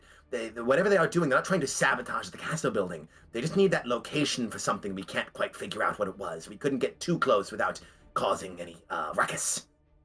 And we love causing ruckus, but it didn't seem like the right time. Listen, you've done so well. And I give him a little, like, noogie on the head. And I say, little teacup, kiss this man. And little teacup, like... goes over, licking, starts chewing on his leg, and just goes, I am honored. Okay, so you get some information. You go, oh, one other thing we learned. These goblins are serving Tyraxor, the goblin warlord, but they said another name which they reacted to with fear and reverence. And that name is in the Game Master's notes somewhere. Give him just, like, truly 1 second. Stop motion animation takes a while to make. We're just... Yeah, the same stop motion animation is coming up. One of them uttered the name Loros, and, like, a whole comedic, like, shudder rippled through the entire quarry. It seems that Tyraxor is reporting to someone named Loros, and what his whole deal is a mystery. Wow. And he goes, you've done exceedingly well. And he takes a rat out of his shirt, rips his head off, and does, like, essentially, like, Simba on his forehead. Yes! He waits for the drawing to be complete and then just wipes it and starts licking his fingers. Yeah. This is the greatest honor in goblin culture. Absolutely, yeah. Yeah. The other goblins, go like... for a quick lie down. The other goblins go, like, scrambling to try and, like, take the rest of the rat body and, like, just chew it up. All right, so you guys have done scouting. You've talked to the people. You've learned what you're going to learn. You now have a couple choices. You can always do more scouting, but as you've seen, risk-reward ratio is pretty real. Mm-hmm. By the way, a failure in scouting would not normally cause harm. That was the complication rearing its ugly head. Yeah. You can also send scouts or yourselves to the tavern. Usually the tavern phase is between preparation and something else, but if you just want to like explore the tavern to see what you can find, you're welcome to. Or you can start the exploration or adventure phase. The exploration phase would be if you guys go out with your armies. The preparation phase would be, not preparation, the adventure phase is if you, the heroes, want to go out on your own and see what you can get done. I feel like we should take our armies with them. Last time I let the army do something on their own, it went terribly. I was going to say we could do an adventuring phase and go inside a tunnel, and we could do like a little tunnel like us thing and see if we can basically extract the evil shield and then just collapse the quarry. I like that. There is an option where you do both. So ideally, an exploration phase is to like get to a new area where you can settle down, and if then you find an entrance to a tunnel, you can be like, great, guard the entrance, troops, we'll be back, we're gonna go do hero stuff. I like that. Yeah, let's go. Cool. And little teacup is also going to come. Obviously. I need Ezra and Leslie in case anything else cool comes up. So yeah. My portrait. Leslie leans over to Ezra and just goes, she knows that's not your name, right? And Ezra goes, I think it is my name now. And we're going to enter the exploration phase. You guys are going to drop another morale, but that still leaves you with 2 at this point. You did a decent job in the preparation phase doing some buildings of stuff. And you guys head out. What we're going to do now is we're going to roll a little random table. So when you're looking for a tunnel entrance, is that correct? Yeah, so we've seen the little dense places, and we're going to investigate one of those. So based on the information you got from Orpheon, it looks like there's sort of 3 places that would be like within a day's ride that you could get to. One of them is in the quarry, which would mean you have to confront the whole quarry situation first. One of them is in the direction that the Nigonians went, where the weird magic is happening, and one of them is like separate from all of that and just like a quieter way in if you want to do that. So which of those 3 are you heading towards? I'm thinking quiet way, given what happened to the crossbowmen when they went towards the evil magic. So let's okay. So we are going to do some exploring. As you do, you begin. I would like to say a quick tiffle goodbye to Gundrish, if that's cool. I would just like to solidify that it's not just a one-time thing. Okay, cool. Now we can go. Okay. Gundrish like gives you a little like chest pat and just goes, "I will remember you for the rest of my life." It's like I am coming back. Just so we're clear. Oh, okay. Probably. I'll still remember you for the rest of my life, but it's not as dramatic anymore. Yeah, and you're gonna be like cool when I come back, right? Like we're like, it's not gonna be awkward or. Why would it be awkward? Great. All right, you guys head off. The exploration phase beginning. You travel, making headway over the landscape. The farther westward you go, because even like you go north, but you are still like have to go west-ish to get to this area. You're getting farther, like closer and closer to the border of Arathia, and see where they've like people never bothered really settling out this far. The settlers basically stopped at Fair Scotch in the first place. And as you go farther this way, it's like more wilderness and less trodden paths. Occasionally you'll see like spikes with like skulls on them that aren't even symbolizing like anyone's camp. It's just like, nope, these got left here from some battle of ages past kind of a thing. You find at some point in the distance, you hear quiet kind of conversation. And as you get a little bit closer, you see completely unarmed a group of maybe like a dozen people who are like off the beaten path trying to stay quiet and not doing an excellent job of it. Mostly humans, but you can see there's actually a couple of elves there as well. And they're sort of making their way to sort of along the road, and they are trying to hide as they see a bunch of goblins and humans coming up the road the other way. But you spot them right away. Excuse me, travelers, it's not safe. You see an older man sort of like rises and goes, "Oh, we know it's not safe. We're trying to make it to Fair Scotch." Great. Get in the back. There's some nice people there. There's Ezra and Leslie are doing character portraits at the moment. I think it's caricature week. Cool. sorry, who are you people? I'm Go. Dame Andrea Blackridge, and this is Gribnash. Oh, you see, actually, I'm gonna do, this is a very low stakes roll, but I want to do it anyway. Can both of you go ahead and roll me, An insight plus, sorcery, mysticism. scholarship. Okay. That's only a That's 6. fantastic. Difficulty of 1. Okay. Mhm. Ooh. Oh, I got 2 successes. Hello. These guys Ooh. seem cool to me. No problem.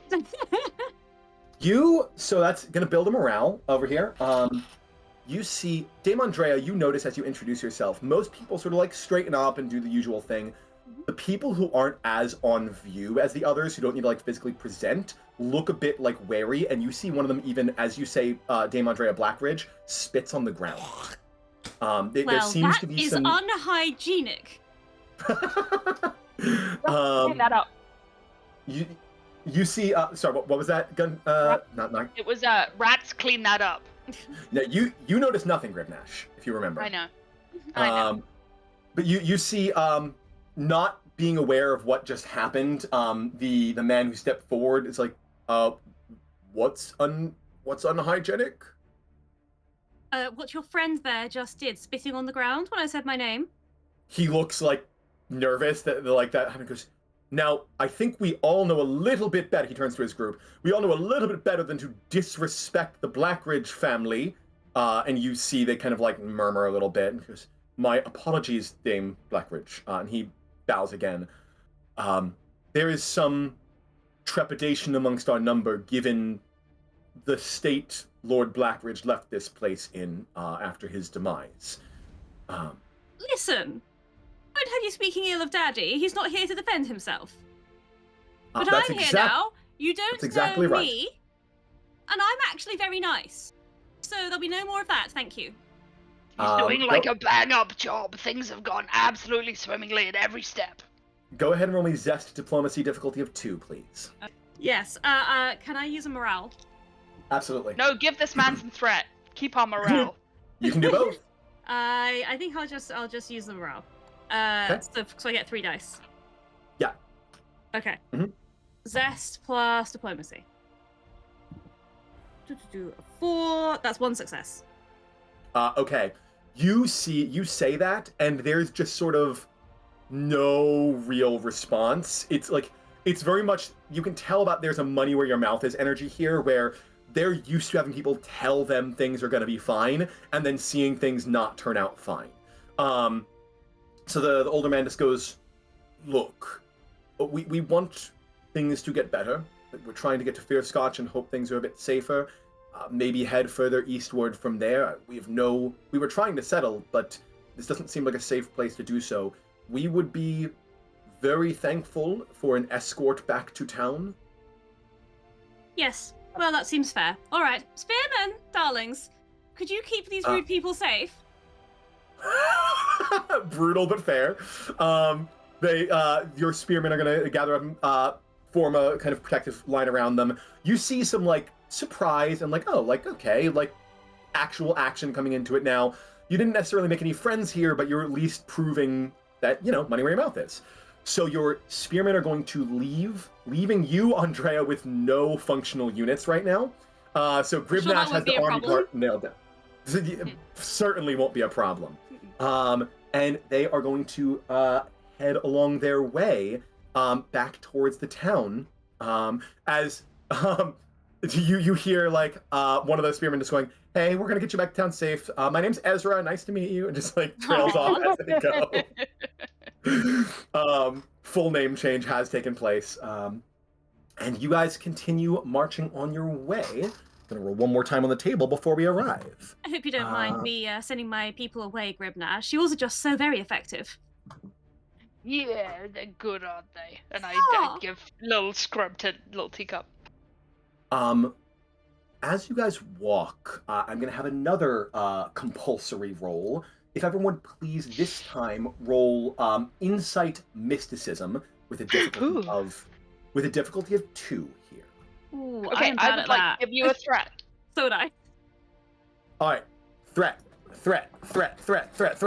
Can I give you 2 threat, or am I only allowed to do it once? Only one. Any additional you'll have to buy with morale. Okay, I think I'll I'll risk it. Okay. There's 2 morale left if you guys wanted to spend any. No. Let's see. Oh. I'll give it a go. Okay. So I did get success, but I also got a natural 20. Okay, so it's did you get 2 successes or no? We're looking for 2 here.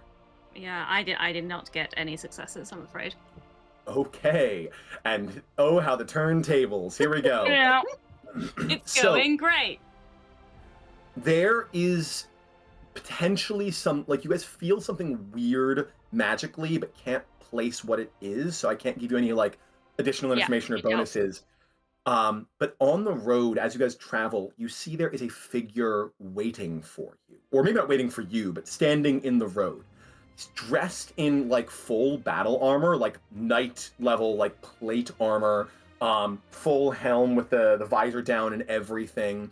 Has at his back, like, a very impressive looking sword, and a shield that he has, like, in his hand, like, point resting on the ground, an angular kite shield. This is not like a ceremonial kind of a warrior. This armor has seen battle. You see burn marks and scars. You see blood stains. Very imposing looking figure on the road here, who kind of watches you guys as you approach. With that complication, I am going to take an extra threat because I think it makes the most sense based on how this is about to shake out. I lean down off my horse towards Gribnash and go, "What do you think he's doing later?"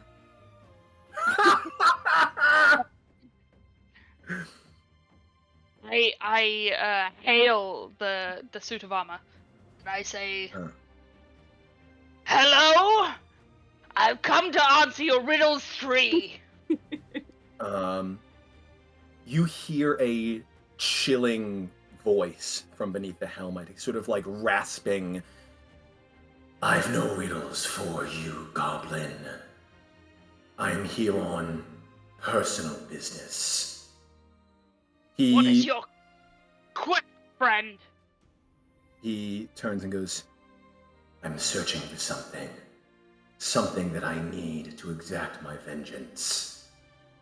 Is it perchance an evil shield? No. There's nothing innately evil about the shield of the Yawning Dead. Yeah, cool, it's the evil shield. It's called the Shield of the Yawning Dead, sweetheart. You should not be calling me that. He removes his helmet. Can you He's a dead guy. Can you please make a mind plus scholarship roll, difficulty of 1, Dame Andrea? Okay. Oh, thank God, because that's Gribnash, you have no chance of recognizing this person. Andrea does. Can I give you? Oh, can I use a morale? Maybe. You certainly can. How many threats are you at? Am I allowed to ask that? I'm at 9. 7. Oh, 9. Jeez, 9. I've not been keeping count. All right, maybe just a minute. I have. Hang on. That's a. Does this dice not save? It's a 6. Okay, 6. Yes, I have 1 success. 1 success. He's changed a bit since last you saw him. His skin is pale instead of the dark tan it used to be. He's covered in scars, one of which appears to be a lethal wound through the neck. Is it this? Phineas Vilma, perchance? I don't know who that is, so no. No, okay. All right, sit down, teacher's pet. Put your hand down. No, this is Sir Henaris. This is your uncle, the one who allegedly attempted to assassinate Lord Blackridge. Uncle who is Hinny! now, he kind of narrows his eyes at you and just goes, "Good to see you too, niece.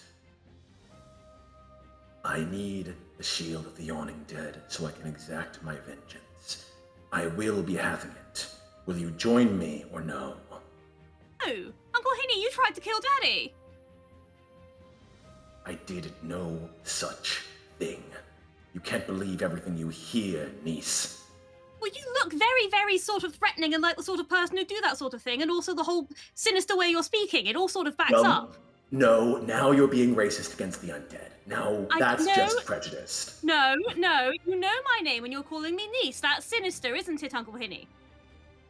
And you're calling me Uncle Hinny, which is degrading, by the way. It was cute when you were... that sort of familial relationship. It was cute when you were like 5. You're an adult. Speak like one. Oh, you know...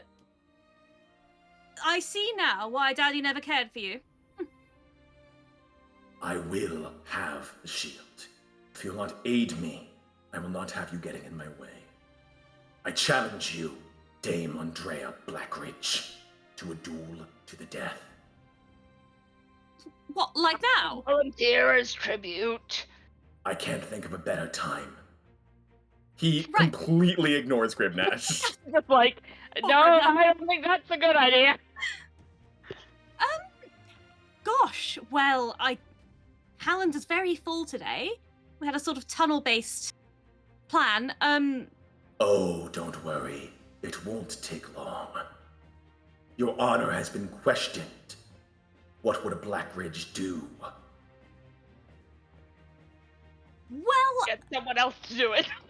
Usually I would... Literally. Usually I would probably just send... the sort of my friends here to help. Can they help with the duel? Gribnash and co, maybe? Typical cowardice, hiding behind an army. Well, I'm at the front. Are you the dame of this land, or are you not? Yes, I am. Yes, thanks, Daddy. Yes. Well then, fight me in honorable combat, or yield your quest. Fine. Yeah, Gribnash, what's up? Would like to cast a fireball, please. Oh, cool, you're just gonna full attack him. So, Dame Andrea says, fine, and you fireball. Go ahead and cast that. Go ahead and make that roll for me. That is gonna be Zest sorcery, please. Cool beans. I'm gonna go scroll over to Sir Hanara's stat block. Sick. Cool. Yeah, sick. I'm gonna use a 3 morale. we are, unless I'm mistaken, we're down to 1 morale. We're on 1 morale. Okay. I'll use 1 morale. Do you want to give me a threat as well? No. You've had your threat. You've had your fun. Dinner's over. But look okay, so here's the deal. You go to cast a spell, he hikes up the shield. I am going to burn 4 threat to raise the difficulty of this by 2 as he goes to protect himself. Okay, so difficulty is now at... What's the difficulty of fireballs 2? So difficulty at 4. Okay. As he just... This is not the casual armor you fight. This is a trained undead warrior. Okay, cool. Oh, actually, no, sorry. Sorry, I apologize. I'm not used to doing single combat. He gets to defend himself, so he is going to actually roll his tenacity plus combat. So I will tell you what the difficulty is in a moment. I am going to burn 3 threat to give him 2 extra dice, though.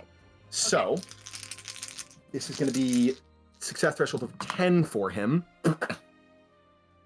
1 success and a complication. Hell yeah! So the difficulty is 3 because he's added 1 to your fireball casting. And the complication is he's raising his shield, fumbles it, butterfingers it, drops it, scrambling around, so he can't use his shield until he takes a moment to like pick it up and rearm it again. Go ahead and make your roll. Well, I see why you wanted the new shield. Listen, this ligament doesn't work anymore. Cut me some slack. You don't go fucking believe this. 3 successes. Woo, baby! On 3 dice. So go ahead and roll me the 2d6 for the fireball damage. Sick. Does that mean we've built up some more morale? No, 3 was the difficulty, so we needed to get those 3 successes. Yeah. Extra splash damage on 1 of the dice because I got a blank and I got a special. Splash damage is not relevant here because you only have 1 target this time. Yeah. But it's still 1 damage for the extra special. Yeah. So it's a total of, I believe, it's 1 damage to him and 1 damage to another target. Is that usually how fireball works?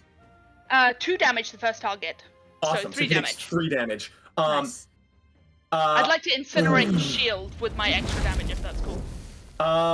I don't think you incinerate it, but you superheat it, so he goes to pick it up. It's like, ow, ow, ow, ow. So he fully cannot pick up the shield right now with that complication. I love that. So that is going to be 3 damage to him, which you see is good, but it's not like, and he's looking very bad already. He is a dangerous, he's a death knight, basically, a reanimated knight. Scary boy. He's a scary boy. I would love to. Do I go, or does he go now? No, it's players always go first, so you can absolutely take it. Your armies sort of like stand back and like are like the goblins make like a circle and are like chanting around him. Yeah. I'm gonna say, I'll cut you some slack. One-liner. He's gonna pull that big magical sword out and just swing it at him while he's got no shield. That is going to lower the difficulty of this by 1 because it is the magic quality of the sword is going to help you battle him. He is going to yet again roll his tenacity plus combat and hope that goes better. I'm just going to burn 1 threat to give him an extra die.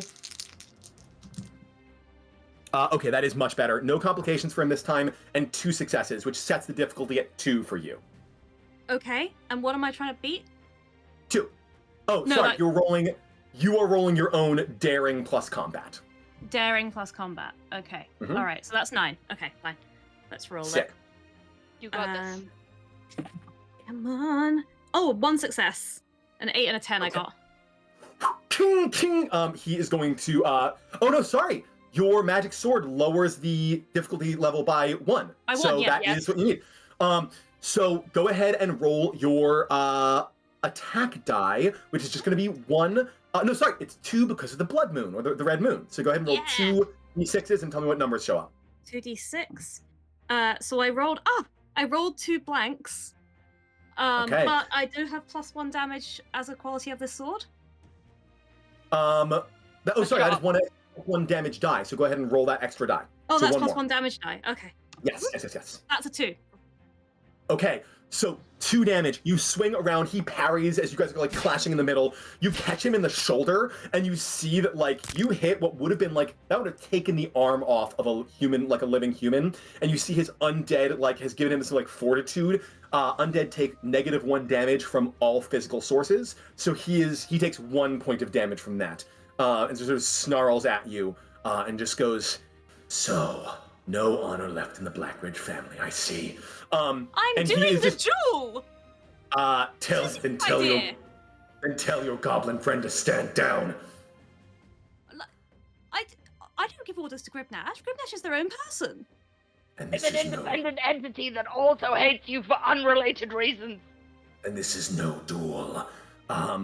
He kind of looks to Gribnash's goblins and sees like he knows he's gonna lose this if it's everyone against him. Just goes, I'll back down for now, unless you wish to end this without honor.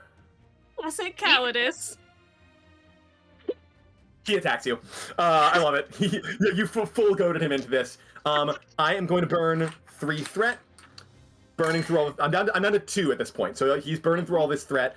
And I'm going to actually, I'm going to do that to add 2 more dice to his attack. But he is also going to raise his empty hand and begin to chant something in an arcane language. I'm going to burn 2 more threat as Summon! Skeletons begin to arise around the battlefield. Do they have angry eyes?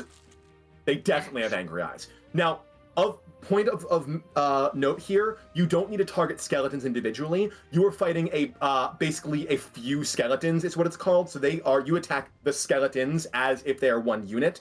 They are a resource just like your units are. So even out of an army combat, a few skeletons are effectively 1 enemy for a hero. And then he's going to swing as hard as he can at Blackridge. So Dame Andrea, before he rolls, you now roll your tenacity plus combat to set the difficulty for his attack. Tenacity plus combat, okay. 10. You got this. I rolled 1 success. Okay. He rolled. This is his daring plus combat. That is going to be 3 successes. He is not going to bother generating more threat right now. He's just going to use it for extra damage, which means that is going to be 2 injuries. that is going to be 6 points of damage. Great. How much vitality do you have? I have 7 vitality. So he swings this sword. You raise your sword to block. He hits you so hard you are swept off your feet and go staggering back. You don't take an injury, but he really knocks the wind out of you. And the skeletons are taking their turn just to sort of get to their feet. They are not actually going to be able to attack this turn, which means it is back to the players. We're going to stick in the same initiative order we started in, so Gribnash, that's you. Great. I am going to get my wolf riders. They're going to be taking care of the skeletons. Can I direct my 2 units individually, or can I direct one at a time? You can do one at a time. So we're not in the battle phase. This is still the exploration phase. So your units can just, your units can attack, but really it is you guys doing the fighting with the units at your back at this point. Okay, cool. Sick. Okay, in which case, I'm gonna punch skeletons. That's what I'm gonna do. I'm gonna hack at skeletons. Incredible. I've got a pair of, big, meaty, axes with spikes. Hammers with spikes. And I'm Amazing. just, plonking those. And my little goblins are jabbing them in the ankles. Very, very cool. Go ahead and give me command, because you said you're bringing your wolf riders in too. Mm-hmm. So give me oh no, it wouldn't be command. It can be command. It Daring could be combat. It can be either. I'll allow whichever one you like. So daring plus either combat or command. It's going to be combat, because command I have 0. Amazing. They watched me fall in the dirt earlier. They don't really take instruction. You're using both your units here? I'm just using the goblins. Okay, so add an extra die to the pool for this, and I'm going to roll the skeleton's defense. That is 1 success, so the difficulty is at 1 here. Cool. That is going to be 2 successes. Okay, so that is a morale, unless you want to burn it immediately on extra damage. I'll burn it immediately on extra damage. Love to see it. So go ahead and roll me your units attacking, you're attacking, and the morale. So here's the deal. I'm going to full disclosure. I'm not 1,000% sure I'm doing this right, so my apologies if I'm not, but we're going to just go ahead and roll 3d6 and call it a day. Yeah, boy. Okay, so that's 2 specials, damage plus effect, and 1 Incredible. damage plus 2. So when there's no special effect on a weapon, it just deals an extra damage. That is 6 damage. These skeletons don't get a chance to blink. They are beaten to a pulp, fully shattered. Again, Sir Hanaris is right. If without this being a duel, he never had a chance to actually win this. So at the best, he distracted you so he can fight Dame Andrea in peace. Yeah. Dame Andrea, it is your turn. Okay, so this sword has the quality of magical. Does that mean I can use it to do magic attacks? What do you want to do? You tell me.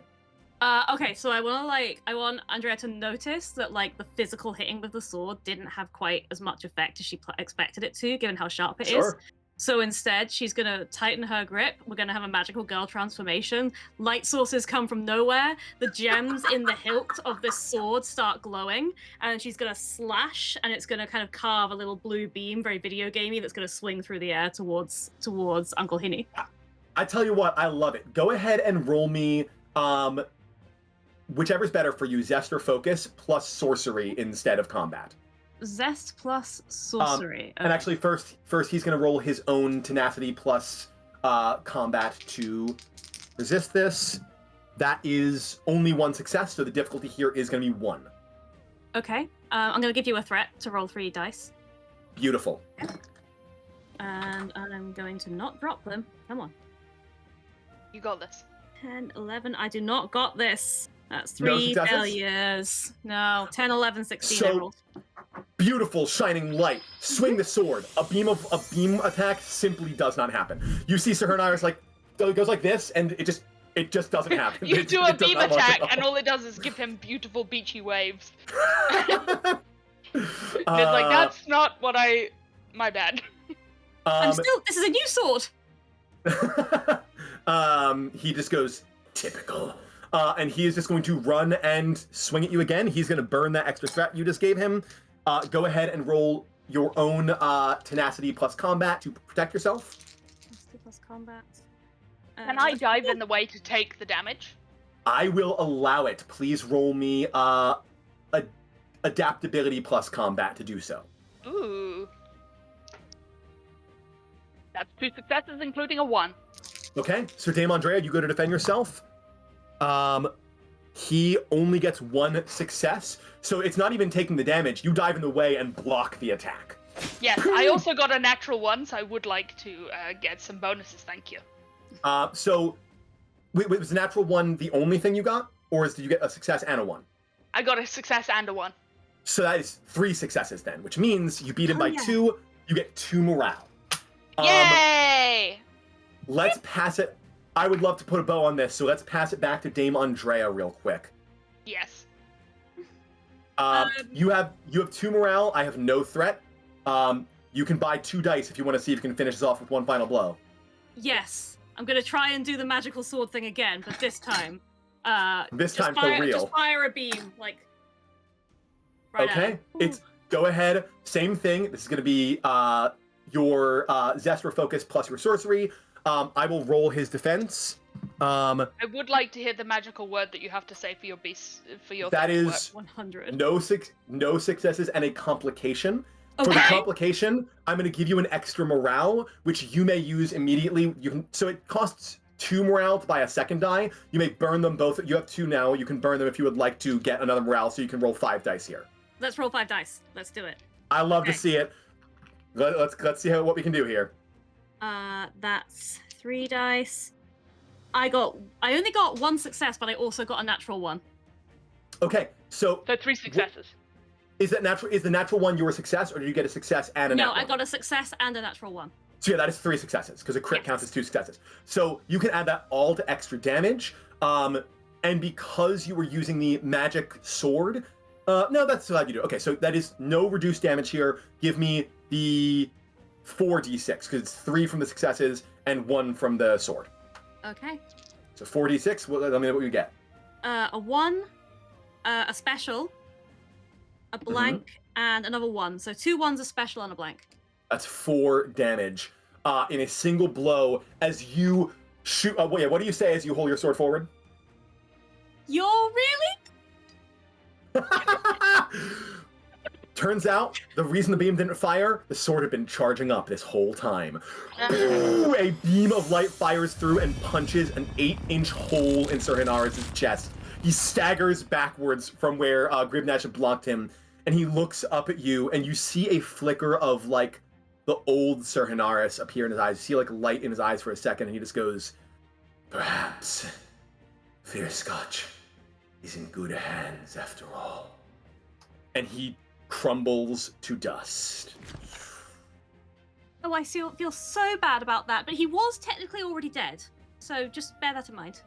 I think it's fine. Listen, we'll just get Ezra and Leslie to, like, do a 1-to-1 comic book about this, and no one has to know I was here. My goodness, I sent them away so they didn't get to see any of that. This is a disaster. In the distance, we just see Ezra. That's you! Huh, weird. And as you guys continue to venture in the distance, a cavern indicating entrance to the underground, that is where we must end our adventure for the day. Everyone, thank you so much. This is an absolute blast. Thank you for playing. I wish I could just keep going for another hour and a half. Our viewers at home, if you had a good time here, please go check out the Heroes of Might and Magic Kickstarter live right now until May 30th. Back it, get in on this. I've obviously read the Quickstart Guide to Completion. It is a beauty of a system. It is a beauty of a story. I can't speak highly about it enough. I can tell you, I've, again, run test sessions of this before. This was so completely different from everything I've run before. It is classic TTRPG chaos at every turn, but with the added fun of getting to control an army along with it. So if that sounds appealing to you, go check it out. I have been Josh Kurtz of D&D for Hire, D&D for Hire on Instagram. That is the letters D&D, the words for hire. So find me there. As it implies, I can be hired to run your games, and it doesn't have to be D&D as you saw today. Michelle, Naomi? Hello, I am and have been and remain Michelle Kelly. I'm an actor, voice actor, singer, and dame who still has some things to learn. You can find me at Michellecopter on the socials, mostly Blue Sky and Instagram these days. I'm also a staff member at Euphoria, a actual play studio dedicated to highlighting the diversity and excellence of TTRPG talent, that's how you say it, in Europe and the UK. So check us out too if you want to see more amazing AP stuff from European talent. That's me. Gribnash has been at Naomi Thinks It all over the internet. You can finish this story if you head over to the Kickstarter right now. It's still running until May 30th. Get yourself, finish this story for us because we weren't able to. And if it is after May 30th, you can find this, head over to modiphius.net. That's modiphius.net to find out more about this setting there. I'm sure you'll be able to get it in a regular way instead of just kickstarting. So don't fret if it's past May 30th. You can always get it there as well. I think that pretty much covers it. Anyone got anything? Are we all good? I would just like to say, like, what are you doing later? Are you, like, busy or... Gribnash is a great date. Yeah, just ask Gundrish. Time of your life, for sure. Everyone, thanks so much for joining us. Have a wonderful day, night, or whenever you're watching this. Bye-bye! Bye.